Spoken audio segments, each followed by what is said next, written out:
Hello दोस्तों, नमस्कार। स्वागत है आप सभी का फिर से एक नई वीडियो के साथ। कैसे हैं आप सभी? आशा करते हैं कि आप सभी अच्छे होंगे ना। आपकी तैयारी बहुत बेहतर तरीके से चल रही होगी। जैसा कि आपको पता है कि कंटिन्यू हमारी सीरीज़ शुरू हो चुकी है और पर डे आपको क्लास मिलती रहेगी 8 PM पर। तो 8 PM पर डे शाम को 8 PM आपको एक क्लास यहाँ पे पर डे मिलती रहेगी। और इसी के साथ साथ आपको सुबह यानी सुबह आप देख सकते हैं 6 बजे या 7 बजे तो आपको ऑब्जेक्टिव क्वेश्चन की भी सीरीज आप यहाँ पर मिलती रहेगी। ऑब्जेक्टिव क्वेश्चन वो भी लगवाए जाएंगे आपको, और इसी से संबंधित फिर यहाँ पर करंट अफेयर के भी क्वेश्चन 5 या 6 यहाँ पर करवाए जा करेंगे। तो आप सभी लोग हमारे साथ जुड़ जाइए, और जिन्होंने चैनल अभी सब्सक्राइब नहीं किया है वो चैनल को सब्सक्राइब कर लीजिए और बेल आइकन दबाना ना भूलें, जिससे कि नेक्स्ट वीडियो की नोटिफिकेशन आपको पहले ही मिल जाए, जिससे कि आपकी कोई क्लास छूटे ना। चलिए शुरू करते हैं आज की क्लास। देखिए, आज की जो हमारी क्लास है वो है भारत का समुद्री विस्तार। भारत का समुद्री विस्तार कितना है, कितने किलोमीटर तक है, आज इसी के बारे में हम बात करेंगे। ये जो आप देख रहे हैं यहाँ पे, ये है भारत का समुद्री विस्तार। स्थलीय तो आप तो समझ सकते हैं, जो क्षेत्रफल है भारत का, आप जानते हैं कि भारत का जो क्षेत्रफल है वो कितना है, 32,87,263 वर्ग किलोमीटर स्क्वायर। ये भारत का क्षेत्रफल है। तो भारत का स्थलीय विस्तार के अलावा भारत का समुद्री विस्तार भी है। अब वो समुद्री विस्तार कितना है, क्योंकि एक अंतर्राष्ट्रीय जल सीमा होती है, अंतर्राष्ट्रीय जल सीमा होती है, यानी वो देश जिनके पास जिनके साथ में कोई समुद्र या सागर लगा हुआ है, उस महासागर में बहुत सारे खनिज संसाधन पाए जाते हैं, अनेक विशेष प्रकार की वस्तुएं पाई जाती हैं। अब इन वस्तुओं पर दोहन करने का अधिकार किस देश का होता है, इसी को कहते हैं अंतर्राष्ट्रीय जल सीमा। अब ये कितनी किलोमीटर होती है, वही उसी के बारे में हम बात करेंगे। चलिए आइए देखते हैं। भारत की अंतर्राष्ट्रीय जल सीमा को 4 भागों में बांटा गया है। ठीक है, ये किसी भी देश की बात करें तो जो लगे हुए क्षेत्र होते हैं उन सभी के लिए। तो 4 भाग कौन कौन से होते हैं? देखिए, एक भाग होता है आपके, इसे बोलते हैं आंतरिक जल। क्या बोलते हैं? आंतरिक जल। आंतरिक जल, ये जो आप देख सकते हैं कि भारत के जो कटे फटे तट से हैं, यहाँ से इस तरीके से ऐसे है, तो इनको मिलाने के लिए एक यहाँ से एक सीधी रेखा खींची गई थी, इस तरीके से डैश डैश करके यहाँ पे एक सीधी रेखा है, इसे आधार रेखा कहते हैं। आधार रेखा, इस आधार रेखा के अंदर, क्योंकि यहीं से हमने भारत का समुद्री विस्तार तय किया है, यानी सरकार ने भारत का समुद्री पे अंतर्राष्ट्रीय स्तर पर भारत का समुद्री विस्तार तय किया गया है। आधार रेखा से अंदर वाला जो जल होता है, अंदर वाली जो सीमा होती है, इसको कहते हैं आंतरिक जल सीमा। तो पहली होती है आंतरिक जल सीमा। दूसरा क्या होता है? दूसरे क्षेत्र को बोलते हैं प्रादेशिक। क्या बोलते हैं? प्रादेशिक। प्रादेशिक जल सीमा, प्रादेशिक क्षेत्र या प्रादेशिक जल सीमा क्षेत्र। तीसरे क्षेत्र को बोला जाता है संलग्न क्षेत्र। संलग्न क्षेत्र। चौथे क्षेत्र को बोला जाता है अनन्य आर्थिक क्षेत्र। अनन्य आर्थिक क्षेत्र। और जो चौथा जो 5वां होता है, इसे बोलते हैं खुला क्षेत्र। खुला क्षेत्र, ये खुला क्षेत्र होता है। तो लेकिन इन पर देखिए, पहले जो 4 होते हैं, 1 2 3 4, इन पर उस देश का अधिकार होता है, क्योंकि एक समुद्री सीमा रेखा तय की गई है, जिसके तहत ये कहा गया है कि यहाँ तक का जो विस्तार होगा, इस विस्तार पर केवल और केवल उस देश का अधिकार होगा जिस देश के साथ ये लगा हुआ है। इसके बाद यहाँ से अलग जो क्षेत्र होता है, इसे कहते हैं खुला क्षेत्र। इसे बोलते हैं खुला क्षेत्र। ये खुला क्षेत्र है, ठीक है, खुला समुद्री क्षेत्र। ये खुला समुद्री क्षेत्र है, खुला समुद्री क्षेत्र। और यहाँ पर प्रत्येक देश को बराबरी का अधिकार है। यहाँ कोई भी आ जा सकता है, कोई भी देश की अपने देश के मछुआरों को भेज सकता है मछली पकड़ने के लिए या इसका दोहन करने के लिए। यहाँ पर जो भी खनिज संसाधन पाए जाएंगे, यानी खुले क्षेत्र में जो भी संसाधन पाए जाएंगे, इन सभी संसाधनों पर सभी देशों का बराबरी का अधिकार होता है। इसलिए इसे खुला क्षेत्र कहते हैं। सभी के लिए, सभी देशों के लिए समान बराबरी का अधिकार होता है इसमें। तो सबसे पहले हम बात करते हैं कि आंतरिक जल कहते किसे हैं। तो आंतरिक जल सीमा क्या होती है, पहले नंबर फर्स्ट की बात करें, आंतरिक जल सीमा। आंतरिक जल सीमा आधार रेखा के अंदर वाला क्षेत्र, ठीक है। ये जो आधार रेखा आपको दिख रही है यही आधार रेखा है। तो आधार रेखा के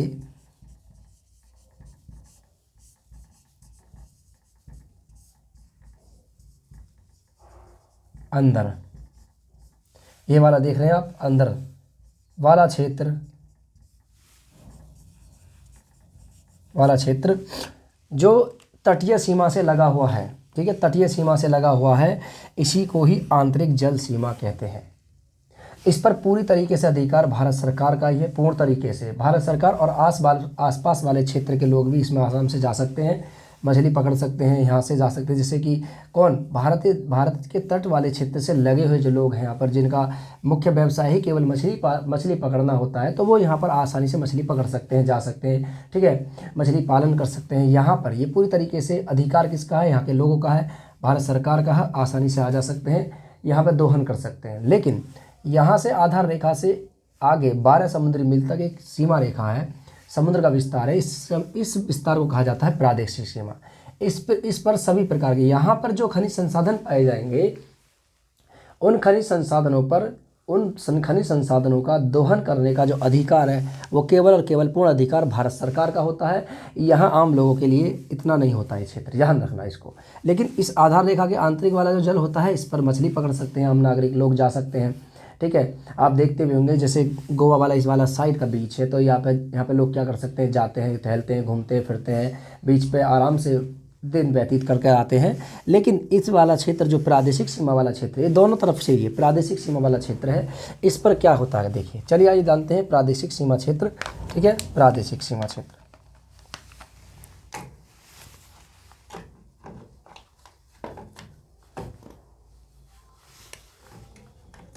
एक मिनट जरा,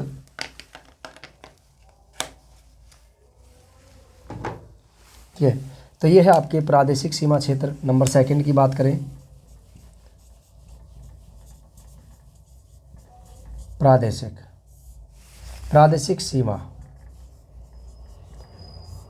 सीमा देखिए, आधार रेखा से, मैं लिख देता हूँ, आधार रेखा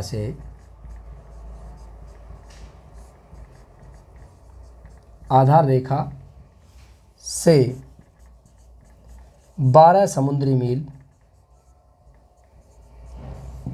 12 समुद्री मील का समुद्री विस्तार, 12 समुद्री मील का क्षेत्र, 12 समुद्री मील तक का क्षेत्र प्रादेशिक सीमा कहलाता है। प्रादेशिक सीमा कहलाता है। और यहाँ पर क्या होता है, देखिए ये वाला क्षेत्र, यहाँ आधार रेखा ये रही, यहाँ से यहाँ तक जो 12 समुद्री मील है, आधार रेखा से 12 समुद्री मील, 12 मील, इस सीमा क्षेत्र को, यानी इस विस्तार को, समुद्री विस्तार को कहा जाता है प्रादेशिक सीमा क्षेत्र। और यहाँ पर सभी प्रकार के संसाधनों के दोहन करने का पूर्ण अधिकार भारत सरकार के पास होता है। किसके सरकार के पास, भारत सरकार। भारत सरकार इस यहाँ पर पाए जाने वाले संपूर्ण संसाधनों के अधिकारों का दोहन कर सकती है। यानी जितने भी संसाधन यहाँ पर पाए जाएंगे, जैसे पेट्रोल पाया जाए या कोई भी अन्य चीज़, गैस निकले, पेट्रोल निकले, कोई भी, इन पर केवल अधिकार केवल और केवल भारत सरकार का होता है। ऐसे क्षेत्र को प्रादेशिक सीमा क्षेत्र कहते हैं। आगे देखिए, नेक्स्ट दूसरा आता है, इसे बोलते हैं संलग्न क्षेत्र। नंबर थर्ड है आपका संलग्न क्षेत्र। कौन सा है, संलग्न क्षेत्र। संलग्न क्षेत्र ये कितना होता है, देखिए कभी कभी इसमें भी क्वेश्चन पूछ लिया जाता है, तो आप ध्यान रखना, क्योंकि आजकल क्वेश्चनों का कोई तरीका नहीं पता, किस तरीके से क्वेश्चन पुटअप किए जाएंगे या किस तरीके से क्वेश्चन पूछे जाएंगे, आपको बस सिर्फ ध्यान रखना। देखिए संलग्न क्षेत्र कौन सा होता है, यहाँ तक हमने आगे 12 समुद्री मील आ गया। अब 12 समुद्री मील से 12 समुद्री मील और आगे चलेंगे, तो 12 और 12 कितना हो गया टोटल, 12 यहाँ 12 यहाँ, कितना हो गया 24। तो 12 यहाँ और 12 यहाँ दोनों कुल मिलाकर के 24 समुद्री मील हो गया यहाँ से यहाँ तक।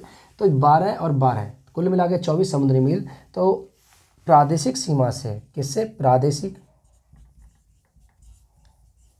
प्रादेशिक सीमा से 12 समुद्री मील 12 समुद्री मील, ठीक है, 12 समुद्री मील। तो प्रादेशिक सीमा से 12 समुद्री मील तक के विस्तार को संलग्न क्षेत्र कहा जाता है। और इसमें भारत सरकार को किस किस चीज़ का अधिकार है, देखिए इसमें भारत सरकार को अप्रवासी कानून बनाने का अधिकार है। जैसे बहुत सारे लोग क्या होते हैं, जैसे अन्य देश के, जैसे श्रीलंका या अन्य देश के लोग जो क्या करते हैं, मछली पकड़ने के लिए कभी कभी इस क्षेत्र में आ जाते हैं, तो वहाँ पर ठीक है, इनके लिए जो कानून बनाने का अधिकार है वो भारत सरकार के पास है। यहाँ पर जैसे मान लीजिए कोई अन्य जहाज़ पानी या अन्य जहाज़ आ रहा है, पानी का जहाज़ आ रहा है, वो अगर इस क्षेत्र में प्रवेश कर गया तो उस पर सीमा शुल्क वसूल करने का अधिकार भारत सरकार का है। यहाँ तक पर्यावरण स्वच्छता, जैसे हमारे ही देश के द्वारा अगर मान लीजिए कोई यहाँ पर पर्यावरण को नुकसान पहुँचाया जा रहा है तो उस पर उससे संबंधित कानून बनाने का अधिकार भी भारत सरकार के पास है। और पर्यावरण की स्वच्छता रखने का भी कार्य भारत सरकार के पास है। राजकोषीय अधिकार, जैसे आय और व्यय, बहुत सारे सामान यहाँ से आते हैं, बहुत सारे सामान यहाँ पर जाते हैं, तो आयात निर्यात किया जाता है। आयात व्यय, निर्यात व्यय, यानी घाटे का बजट, यानी सब कुछ यहाँ पर क्या हो जाए कि राजकोषीय अधिकार से संबंधित कानून बनाने का अधिकार भी भारत सरकार के पास ही होता है। इसके बाद यहाँ से यहाँ तक का जो क्षेत्र है इसे बोलते हैं अनन्य आर्थिक क्षेत्र। अनन्य आर्थिक क्षेत्र कौन सा होता है, देखिए आधार रेखा से 200 समुद्री मील, 200 समुद्री मील तो 200, लेकिन अगर हम यहाँ से देखें कि यह कौन सा संलग्न क्षेत्र से कितना हो जाएगा, तो यहाँ से आप 24 माइनस कर लीजिए, 6 आ गया, 7 आ गया, 176 किलोमीटर, 176 मील, सॉरी किलोमीटर नहीं मील, क्योंकि एक मील में कितना होता है, 1 मील इक्वल टू 1.8 किलोमीटर होता है। तो आप किलोमीटर में अगर आप तय करेंगे तो यहाँ से निकाल सकते हैं आप आसानी से, ठीक है। तो यहाँ से कौन सा, ये वाला क्षेत्र है, ये वाला, तो ये कौन सा हो जाएगा, यहाँ से आर्थिक अनन्य क्षेत्र जो हो जाएगा वो हो जाएगा संलग्न क्षेत्र से, संलग्न सीमा से 24 यानी सॉरी 176 समुद्री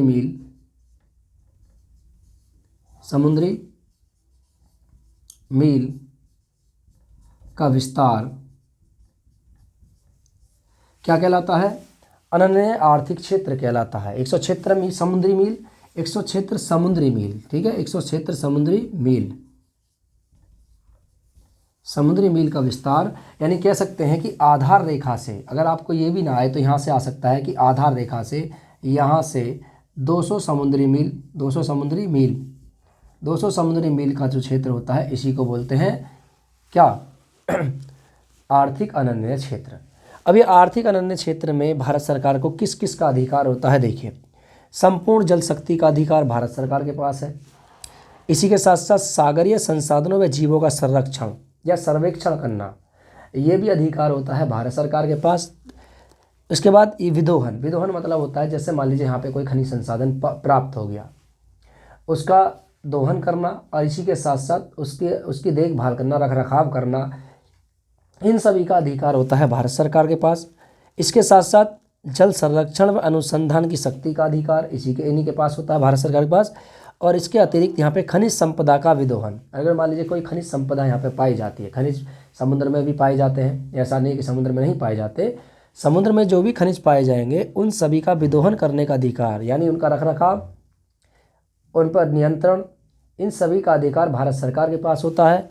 इस प्रकार इस क्षेत्र में जितने भी कार्य किए जाते हैं, इनसे संबंधित जो भी कार्य किए जाते हैं भारत सरकार के द्वारा, ऐसे क्षेत्र को अनन्य आर्थिक क्षेत्र कहा जाता है। देखिए इसमें नाम ही आ रहा है अनन्य आर्थिक मतलब जो आर्थिक दृष्टि से महत्वपूर्ण होते हैं, यानी समुद्र का वह क्षेत्र जो आर्थिक दृष्टि से महत्वपूर्ण होता है, ऐसे ही क्षेत्र को अनन्य आर्थिक क्षेत्र कहा जाता है। और ये आधार रेखा से 200 समुद्री मील होता है, जहां 1 मील इक्वल टू होता है 1.8 किलोमीटर। अगर हम देखें तो आप 12 में अगर इसकी गुणा करोगे तो लगभग 21 किलोमीटर के समथिंग में आएगा, 21.5 किलोमीटर या 21.5 किलोमीटर के समथिंग में आएगा।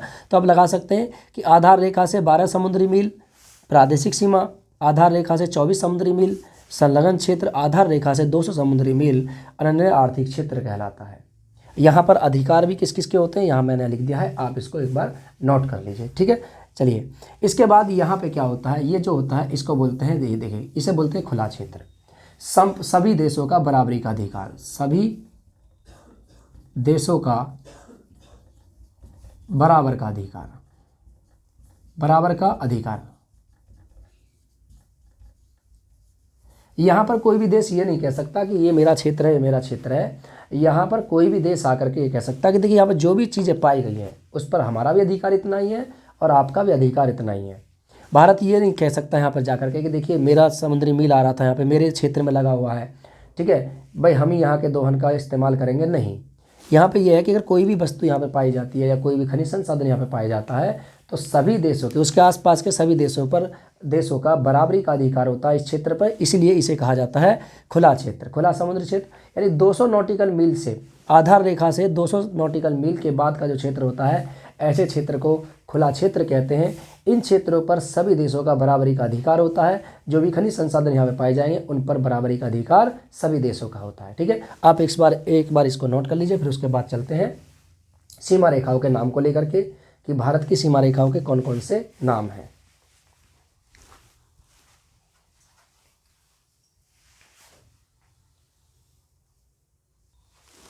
चलिए यहाँ तक हो गया, अब चलते हैं, इसको हटा देते हैं थोड़ी देर के लिए।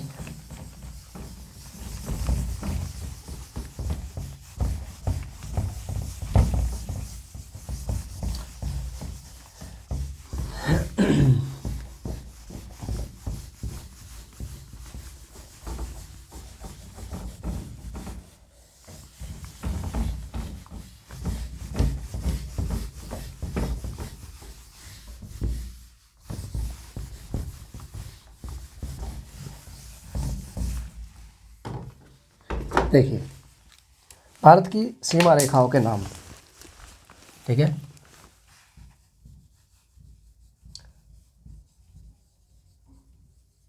सीमा रेखाओं के नाम, कौन कौन सी सीमा रेखा है देखिए। चलिए, ये भारत है, तो जलीय सीमा इधर वाली,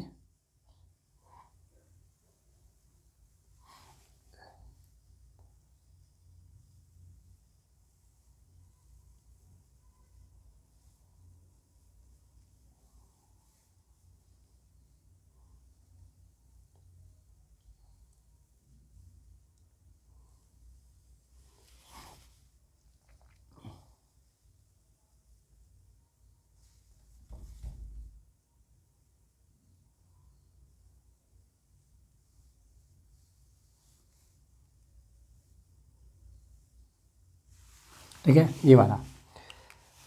इधर आपको पता है पड़ोसी देश, आपको जानते हैं पड़ोसी देश कौन कौन से हैं भारत के। तो देखिए इधर एक रेखा है, आप जानते हैं इसको, ठीक है। यह है आपके डूरंड रेखा, जो कि वर्तमान में किसके मध्य है, अफगानिस्तान और पाकिस्तान के मध्य है डूरंड रेखा।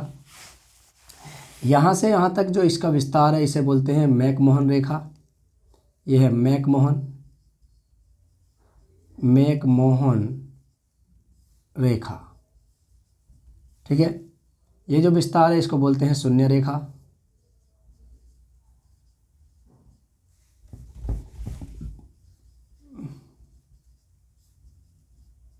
इसे शून्य रेखा कहते हैं। देखिए जो दिख रहा है, त्रिपुरा को घेरे रखी है चारमाई से, ठीक है, बांग्लादेश से लगी हुई जो त्रिपुरा को घेरे रखी है, ये मैकमोहन रेखा है। 890 किलोमीटर है ये मैकमोहन रेखा है। किस किस के मध्य बताएंगे। इधर के वाले क्षेत्र में, इधर देखिए आप देख सकते हैं, यहाँ पर ये जो क्षेत्र आपको दिख रहा है, इस वाले क्षेत्र में इस तरीके से यहाँ से लगी हुई एक रेखा है, ठीक है, लगी हुई एक रेखा है।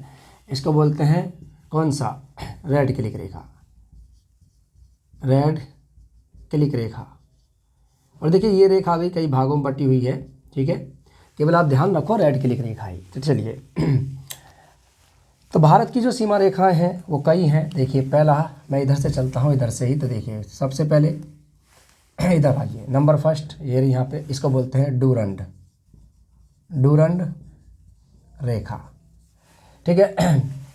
उसके बाद दूसरी रेखा, इसको जानते हैं आप, दूसरे इसका नाम क्या है, इसका नाम है रेड क्लिक रेखा,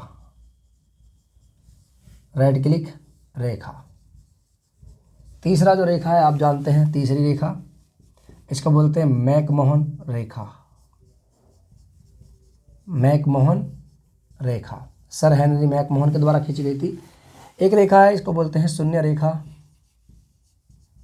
शून्य रेखा। चलिए इसके बारे में जानते हैं। देखिए सबसे पहले हम बात करते हैं डूरंड रेखा की, डूरंड रेखा, ठीक है। नंबर फर्स्ट डूरंड रेखा, डूरंड रेखा। डूरंड रेखा का निर्धारण कब किया गया था? अगर हम डूरंड रेखा के निर्धारण की बात करें कि इसका निर्धारण कब किया गया था, तो निर्धारण यानी कब खींची गई थी, देखिए डूरंड रेखा का निर्धारण किया गया था 1896 में। 1896 में कौन थे? ब्रिटिश भारत सचिव सर मर्टिमर डूरंड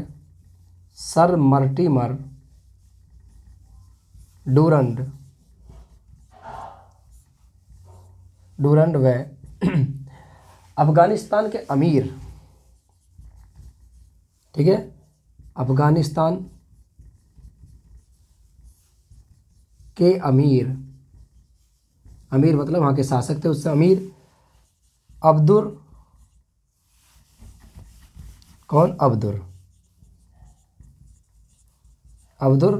रहमान के मध्य एक समझौता हुआ था 1896 को, और 1896 में इस सीमा रेखा का निर्धारण किया गया था। इस सीमा रेखा की लंबाई कितनी है? तो लंबाई की बात करें तो भाई साहब इसकी लंबाई है वो 2400, ठीक है, 2430 किलोमीटर के आसपास इसकी लंबाई है, लगभग 2430 किलोमीटर इसकी लंबाई है। वर्तमान में देखिए 1947 से पहले, 1947 से पहले यह रेखा भारत व अफगानिस्तान को अलग करती थी, लेकिन 1947 के बाद यह अफगानिस्तान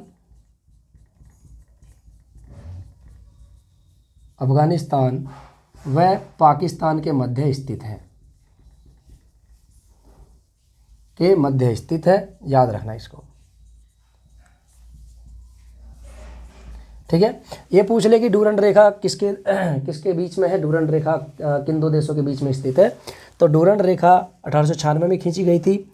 उस समय ब्रिटिश भारत सचिव सर मर्टिमर डूरंड और वह अफगानिस्तान के अमीर अब्दुर रहमान यानी शासक अब्दुर रहमान के मध्य समझौता हुआ, और इस समझौते के तहत जिस रेखा का निर्धारण किया गया था उसी रेखा को नाम दिया गया था डूरंड रेखा, क्योंकि सर मर्टिमर डूरंड ने इसको खींचा था और उन्हीं के नाम पर रखा गया है डूरंड रेखा। ये आज भी जो समझौता हुआ है इसके तहत, यानी जो रेखा खींची गई थी, आज भी ये जो समझौता है वो भारत और अफगानिस्तान के मध्य है। यहाँ पाकिस्तान का जिक्र नहीं आता है, लेकिन हम मानते हैं कि पाकिस्तान, क्योंकि वर्तमान में अफगानिस्तान पाकिस्तान के मध्य है, तो अभी भी अगर भारत चाहे तो कह सकता है कि देखिए हमारी जो सीमा रेखा वहाँ तक थी। पाकिस्तान तो नाम वैसे ही बाद में आ गया था, लेकिन बाद में क्या करें कि 1947 में ये अंग्रेज़ों की ही देन थी, फूट डालो राज करो की नीति, जिन्होंने फूट डालो की राज करो की नीति का पालन उन्होंने 1909 के अधिनियम के तहत किया था, जब मुस्लिमों के लिए पृथक निर्वाचन पद्धति दी गई थी, ठीक है। चलिए, तो वो बाद में बात करेंगे इतिहास में, उसको यहाँ देखते हैं। दूसरी रेखा है रेड क्लिक रेखा। ये क्या है? Red click. दूसरी रेखा है रेड क्लिक रेखा, ठीक है। इस रेखा का निर्धारण भी कब किया गया था? इसका रेखा का निर्धारण किया गया था 1947 यानी 17 अगस्त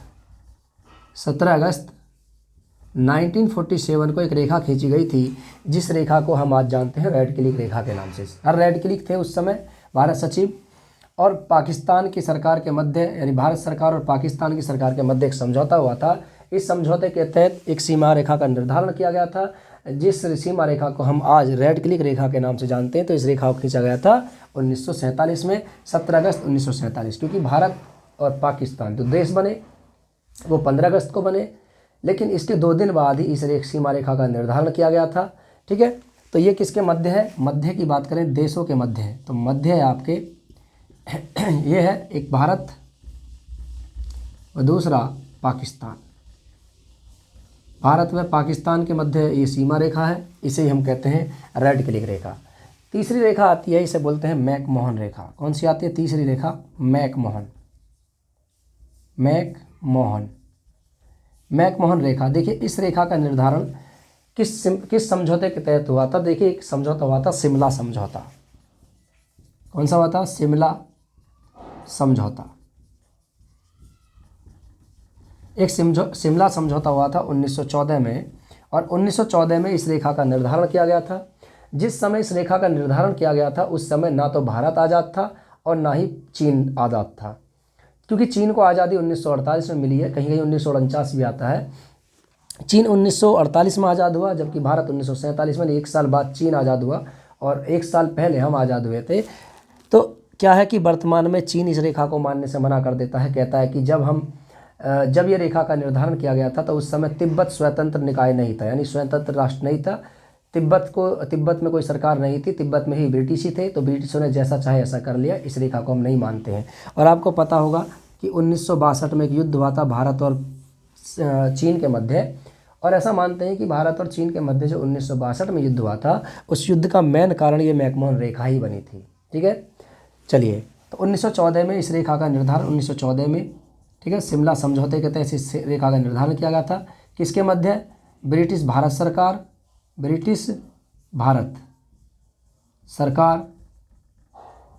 व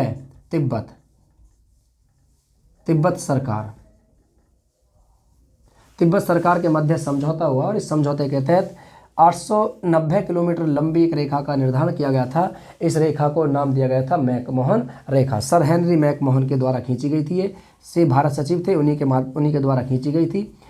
1935 में इस रेखा को आधिकारिक तौर पे मान्यता दिलाने के लिए, ठीक है, मान्यता दिलाने के लिए कैरो नाम के व्यक्ति थे, अंग्रेज अधिकारी थे, प्रशासनिक अधिकारी थे।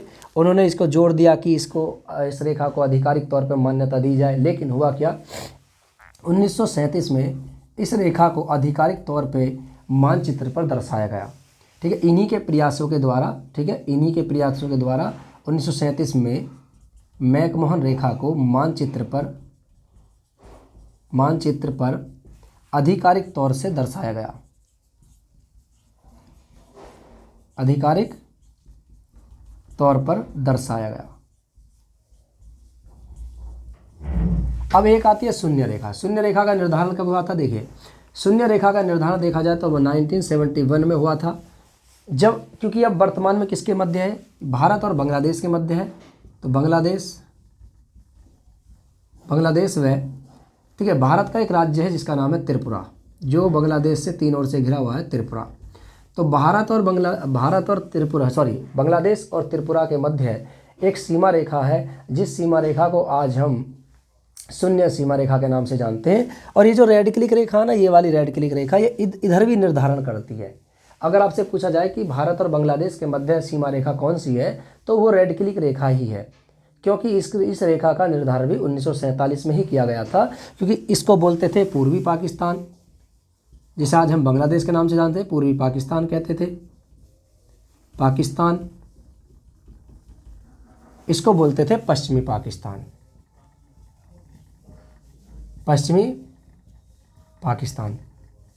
तो ये पूर्वी पाकिस्तान, ये पश्चिमी पाकिस्तान है, इन दोनों का है। देखिए, आप देख सकते हैं, पूर्वी पाकिस्तान को आज हम बांग्लादेश के नाम से जानते हैं, वर्तमान में बांग्लादेश कहते हैं इसे। तो यहाँ पर भी एक रेड क्लिक रेखा थी। लेकिन अगर आपसे शून्य रेखा पूछी जाए कि शून्य रेखा किन दो देशों के किन के मध्य है, तो वो भारत और बांग्लादेश के मध्य है, लेकिन भारत में संपूर्ण क्षेत्र में नहीं, केवल और केवल कितना? त्रिपुरा, जो त्रिपुरा को घेरे हुई है 3 ओर से, यही है आपकी शून्य रेखा। ठीक है, चलिए, तो आई होप कि आज आपको ये क्लास बहुत अच्छी लगी होगी। क्लास आपको अच्छी लगी है तो आप अपने दोस्तों के साथ इस क्लास को शेयर कर दीजिए। जो लोग तैयारी कर रहे हैं उन तक इस क्लास को पहुंचा दीजिए। ठीक है, बेहतरीन तरीके से आप लोगों के समझ में आया होगा। अगर समझ में आया है तो आप क्लास को अपने आप ही लाइक कर देंगे। जब मेरी क्लास अच्छी लगेगी तो अपने आप ही आप लाइक कर देंगे। चलिए, फिर मिलते हैं आपसे नेक्स्ट क्लास में। तब तक के लिए हमें आज्ञा दीजिए। नमस्कार, जय हिंद और सभी के लिए जय भारत। नमस्ते।